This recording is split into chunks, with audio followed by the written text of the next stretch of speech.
চলো haloform reaction.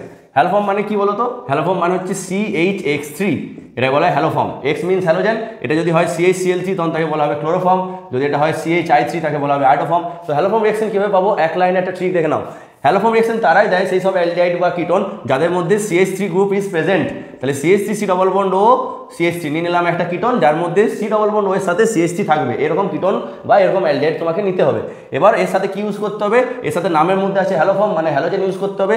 তো halogen X2 use করলাম, কতগুলো মলিকিউল? 3 molecule, 3 molecule X2। তার সাথে ইউজ করতে হবে একটা বেস, তো আমরা নিয়ে নিচ্ছি NaOH, 4 NaOH, 3টে হ্যালোজেন, 3 মলিকিউল হ্যালোজেন আর 4টে NaOH। ঠিক আছে, এখান থেকে কি রিঅ্যাকশন হবে দেখো, এই যে এই C ডবল বন্ড ও এর সাথে CH3 আছে, এই পার্টটাকে তুমি একবারে কনভার্ট করে বানিয়ে দাও CHX3, এই পার্টটা কনভার্ট করে বানিয়ে দাও CHX3। ঠিক আছে, আর তার সাথে যেটা পড়ে থাকলো CH3 C ডবল বন্ড ও, এই CH3 C ডবল বন্ড ও এই পার্টটার সাথে অ্যাটাচ করে দাও ওনা, এই যে NaOH এখান থেকে অ্যাটাচ করে দাও ওনা।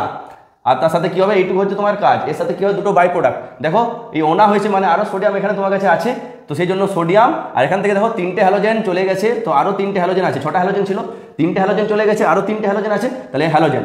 তাহলে এই 4টে সোডিয়ামে একটা সোডিয়াম ওখানে চলে গেলো, আর এখানে 3টে সোডিয়াম পড়ে থাকলো, তার সাথে 3টে হ্যালোজেন মানে 3টে হয়ে গেল NaX। আর এর সাথে ব্যালেন্স করে দেখবে যে হবে 3টে ওয়াটার। এই মেকানিজমটা একটু ডিটেলসে হয়, তো এটা জাস্ট ঠিক বললাম। ঠিক আছে।